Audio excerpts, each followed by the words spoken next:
Today we're making a retro Aussie classic, and that's Jaffles. I love Jaffles, it reminds me of my childhood. And today I've got someone a little bit special showing us. Luke, welcome. Thank you very much, Justine. Thank you for having me here today. I love your story because you've gone from a recruiter in Japan... Yes, I have. ...to an actor. Yes. And now what do?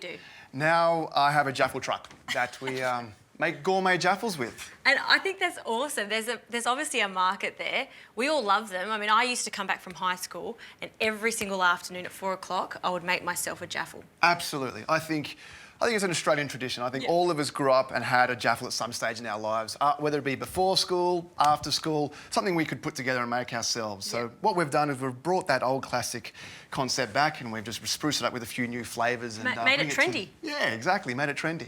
So what we're doing today is pretty trendy. Let's talk through it. Exactly. So what we're doing today, we're going to showcase something that's a little bit different for a Jaffle. It's a dessert kind of Jaffle. So today we're doing a hot apple pie. Yum. So let's get started here. This is something that's a little different, but it may be something you didn't think you could do. We've got some stewed apples here. We tend to use Granny Smith apples. We think they're the best ones to kind of work with. They are, yes. So if we could just add those to our mix here. Yes. And then we've got some raisins. If you just add a handful of raisins, that'll be fantastic. I love apple pies with raisins in them. Perfect. Works so well together. Let's add half of our cinnamon here if we could. So half of this? Yep. Great.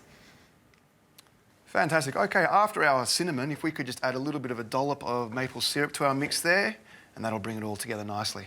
Great. Do you want me to give that a stir? 100%, thank you. Okay. So that's our filling done. Yeah, that's our filling pretty much done. So what I'll do is I'll get our machine ready here. So we've got some nice puff pastry, what we're going to use for this mixture today. So we've cut it up nicely into 4 equal squares. We'll pop that in first, then we'll grab our mixture, which is mixed together here. Cool. Pop that in the middle. All right. In we go. Then what we'll do is we'll grab our other second piece of puff pastry, pop that on top,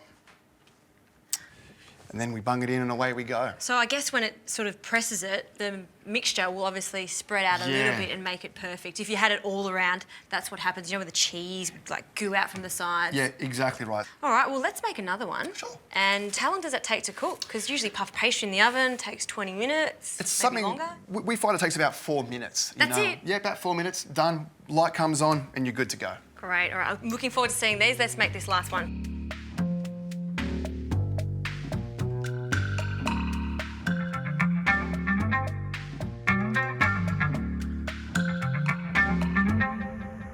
Let's check it out.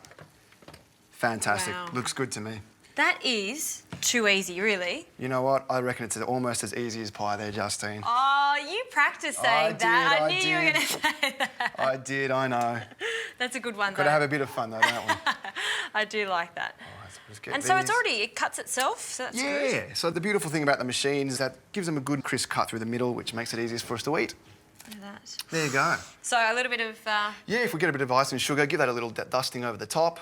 Look at that. That looks so good.